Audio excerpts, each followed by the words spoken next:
তো গাইস, কেমন আছো তোমরা সকলে? আশা করছি সকলে খুব ভালো আছো। আমিও খুব খুব ভালো আছি তোমাদের সকলের আশীর্বাদ এবং ভালোবাসায়। তো আজ আরও একটা রেসিপি ভিডিও নিয়ে তোমাদের সামনে চলে এলাম। দেখতেই পাচ্ছ যে কি রেসিপি ভিডিও আজ করব। আর মাছের একটা শস্য বাটা দিয়ে একটা রেসিপি করব, সেই রেসিপিটা তোমাদের সাথে তুলে ধরার চেষ্টা করছি। তোমরা দেখতে থাকো। এখানে দেখো আমি আর মাছগুলো ধুয়ে রেখেছি, আর এখানে দেখো আমি পেঁয়াজ, রসুন, আদা, কাঁচা লঙ্কা এগুলো পেস্ট করে রেখেছি। আর এখানে কিছু নিয়েছি কুচো পেঁয়াজ, আর নিয়েছি টমেটো। তো আমি কিভাবে করছি রেসিপিটা তোমরা দেখতে থাকো, আশা করি ভালো লাগবে। প্রথমে আমি মাছগুলো ভেজে নেব, দেখতে থাকো তোমরা, সাথে থাকো। আর এখানে যা যা রেডি করেছি সেগুলো আমি দেখাতে পারিনি, খুব তাড়াহুড়ো ছিল, ওই জন্য দেখাতে পারিনি। তো পুরো রেসিপিটার সাথে থাকো বন্ধুরা, আশা করি তোমাদেরকে খুব ভালো লাগবে। এদিকে দেখো বন্ধুরা, আমি ফ্রাইং প্যান বসিয়ে দিয়েছি আর দিয়ে দিয়েছি তেল। তেলটা গরম হয়ে গেছে, দিয়ে দিয়েছি সামান্য পরিমাণে নুন দিলে যেহেতু আর মাছটা খুব ফাটে, ওই জন্য নুন দিলে ফাটবে না, মানে ফাটবে তাও কম ফাটবে, ওই জন্য দিয়ে। আর এদিকে দেখো আমি নুন হলুদ দিয়ে মেখে নিয়েছি আর মাছগুলো। তো দেখতে থাকো, আমি এবার ফ্রাইং প্যানে দিয়ে দেবো একে একে সব কটা আর মাছ। এখন দেখো আমি 3 পিস মাছ ভাজা করেছি। এই যে দেখো লেজা, আর এই 2 পিস মাছ আমি ভাজা করেছি। আর এগুলো কাঁচা খেতেই ভালো লাগে, ফল মাছের মতোই লাগে, তো এই জন্য কাঁচা খেতে ভালো লাগে বলে এইগুলোতে নুন হলুদ আর সরষের তেল দিয়ে মেখে নিয়েছি ভালো করে, দেখো। আর এখানে দেখো আমি যা যা মশলা লাগবে সেগুলো রেডি করে নিয়েছি। জিরে গুঁড়ো, শস্য, হলুদ, লঙ্কা গুঁড়ো সামান্য পরিমাণে নিয়েছি, দেখো। আর এদিকে আমি কড়াইটাও বসিয়ে দিয়েছি। তো দেখতে থাকো আমি কিভাবে করছি। আর আমি তো না জেনে পুরো মাছগুলোই ফ্রাই করে নিতাম, তবে আমার হাজব্যান্ড বলছে এগুলো নাকি কাঁচা খেতে বেশি ভালো লাগে, ওই জন্য আমি 3 পিস মাছ ভাজা করেছিলাম আর বাকিগুলোই কাঁচা করছি। এখন দেখো কড়াইটা গরম হয়ে গেছে আর দিয়ে দিয়েছি তেল। তেলটাও কিন্তু প্রায় গরম হয়ে গেছে। তাই এবার দিয়ে দেব পেস্ট করে রাখা যা যা মশলা রেখেছিলাম। মশলা বলতে পেঁয়াজ, রসুন, আদা, কাঁচা লঙ্কা সব কিছু দিয়ে দেব, দেখতে থাকো তোমরা। প্রথমে কিন্তু কোচানো করে পেঁয়াজগুলো দিয়ে দেবো আর টমেটোগুলো দিয়ে দেব। এবার দেখো কোচানো করে রাখা পেঁয়াজ আর টমেটোগুলো দিয়ে দিয়েছি। তো এগুলো একটু লাল লাল হয়ে ভাজা হয়ে গেলে দিয়ে দেবো পেস্ট করে রাখা সেই মশলাগুলো, দেখতে থাকো বন্ধুরা। জানি না তোমরা কে কীভাবে করো, আর একটু জানিও। তবে আমি মায়ের কাছ থেকে ওই দিনকে জিজ্ঞেস করেছিলাম আলু দিয়ে, মা বলছিল, তো আমি একদিনকে আলু দিয়ে করে তোমাদের সাথে শেয়ার করেছি। আজ ভাবলাম না, আলু দিয়ে তো সবসময় আমার ভালো লাগে না, ওই জন্য ভাবলাম যে একটু অন্যভাবে করি, যেভাবে বোয়াল মাছ রেসিপি করা হয় সেম প্রসেসে করি। যদি ভুল ত্রুটি হয়ে থাকে একটু জানিয়ে দিও যে কীভাবে করতে হয় প্লিজ। আমি তো এখনও ঠিকমতো কোন রেসিপি কীভাবে করতে হয় ঠিকমতো জানি না, ওই জন্য। আর তোমাদের সকলের কাছ থেকেই শেখা আমার এই রেসিপিগুলো। তবে আর মাছের রেসিপিটা আমি কারোর কাছ থেকে এখনও ভালোভাবে শিখতে পারিনি। তো দেখতে থাকো। আবার দেখো পেস্ট করে রাখা সব কিছু দিয়ে দিয়েছি। এখানে কিন্তু পেঁয়াজের পরিমাণটা বেশি ছিল, এই জন্য একটু অন্যরকম কালার হয়ে গেছে। রসুনটা কিন্তু একদম সামান্য পরিমাণে দিয়েছি।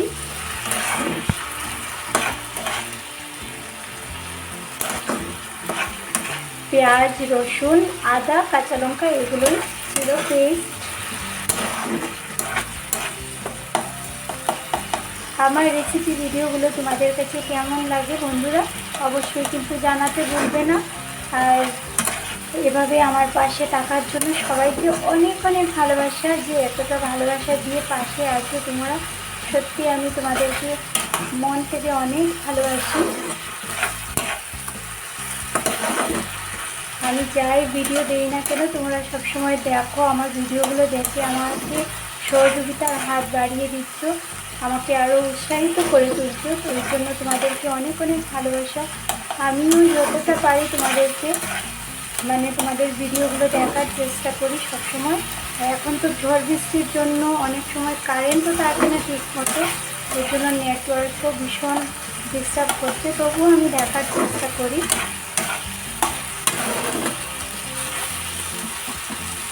এবার এগুলো ভালো করে কষাবো। আর আজ যেহেতু দেখো আমি আগে থেকে মশলাগুলো সব কিছু তুলে নিয়েছি, তো অন্যদিন তো এরকম করি না, মশলাগুলো ডাইরেক্ট দিয়ে ভাজা করে নিই। তো আজ অন্য প্রসেসে ভাবলাম যে দেখি, তো সবসময় সবাই মশলাগুলো গুলে করে, তো আমিও একদিন করে দেখি। আমিও মাঝে সাঝে করি, তবে সবসময় টাইম হয় না, ডাইরেক্ট দিয়ে দিই। আজকে একটু হাতে টাইম আছে, ওই জন্য এরকম গুলে করছি। এখানে কী কী দিয়েছি তোমাদেরকে তো আগেই দেখিয়ে দিয়েছি।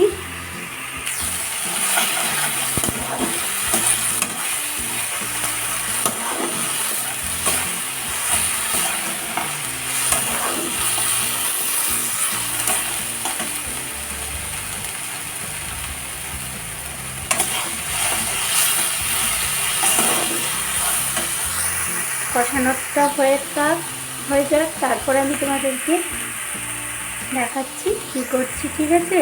আবার কিন্তু মোটামুটি কষানো হয়ে গেছে, আবার দিয়ে দিতে হবে গুলে রাখা মশলাগুলো। তো দেখো আমি দিয়ে দিচ্ছি গুলে রাখা মশলাগুলো, এগুলো দিয়ে ভালো করে কষাবো।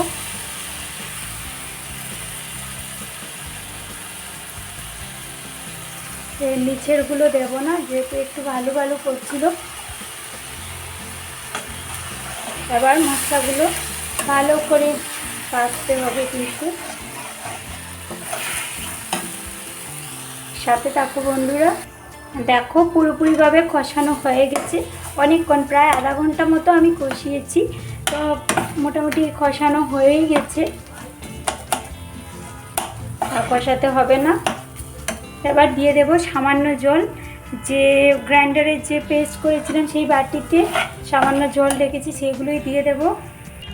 এখন দেখো আমি কিন্তু সামান্য পরিমাণে জল দিয়ে দিয়েছি। মনে হচ্ছে হলুদ পাউডারটা কম হয়েছে, তবে মাছের মধ্যে যে হলুদ দিয়েছি দেওয়ার পর যদি দেখি কম হয়েছে তাহলে সামান্য দিয়ে দেবো, তবে সামান্য দিলে কাঁচা কাঁচা গন্ধ করবে। দেখো একদম সামান্য পরিমাণে জল দিয়েছি।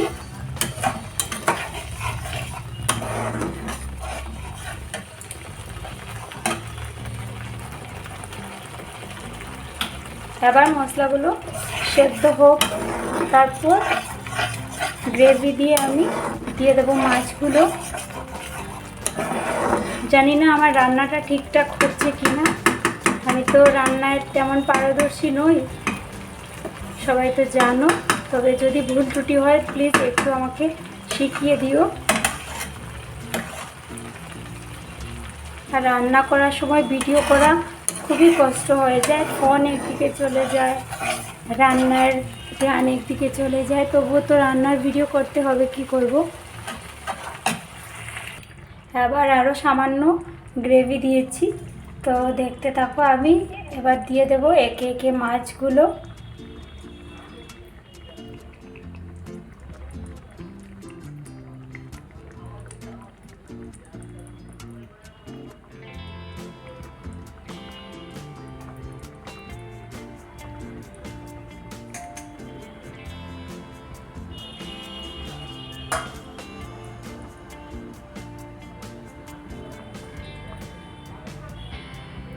সব কটা মাছই দিয়ে দিলাম।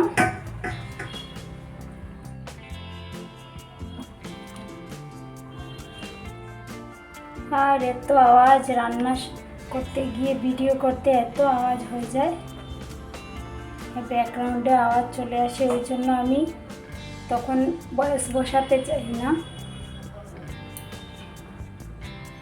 এবার মাছগুলো দেওয়া হয়ে গেছে, এবার দিয়ে দেব যে বাটিতে মাছগুলো রেখেছিলাম, তেল দিয়ে সব কিছু দিয়ে মেখে, সেই বাটিতে সামান্য জল দিয়ে দেব।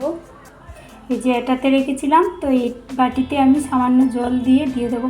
আর বাটিটা দেখো সেই দিনকে কী হয়েছে, গ্যাসে বসিয়ে আমি একটু অন্য কাজে চলে গেছিলাম, লেগে গেছে। এবার জুড়ে চাপ দিয়ে বসতে গেলে গামলাটা লিক হয়ে যাবে, ওই জন্য কিন্তু আমি ফুটো হয়ে গেলে গামলা পুরো মানে কি বলবো কিছুই রাখা যায় না গ্রেভিওয়ালা, ওই জন্য এটা আর বেশি দূরে ঘষতে চাইছি না। তো এটাতে আমি দিয়ে দিব। আবার দেখো অনেকটাই ঝোল দিয়েছি, জল দিয়েছি বলছি ঝোল দিয়েছি। তো এবার ডেকে রেখে দিব কতক্ষণের জন্য। এই যে ডেকে রেখে দিলাম। তো ফাইনালি দেখা হচ্ছে, কারণ ভিডিওটা অলরেডি অনেকটা লং হয়ে গেছে। তো ফাইনালি আমি নামিয়ে তোমাদের সাথে দেখাচ্ছি, দেখা হচ্ছে তোমাদের সাথে, ঠিক আছে? দেখো বন্ধুরা, আমি কিন্তু ফাইনালি নামিয়ে নিয়েছি। কেমন হয়েছে জানিও। আর উপর থেকে 2-3টে লঙ্কা দিয়েছি। দেখো কালারটা যদিও তেমনভাবে আসেনি, তবে নুন মশলা সব ঠিকই আছে। আমি সামান্য টেস্ট করে দেখেছি।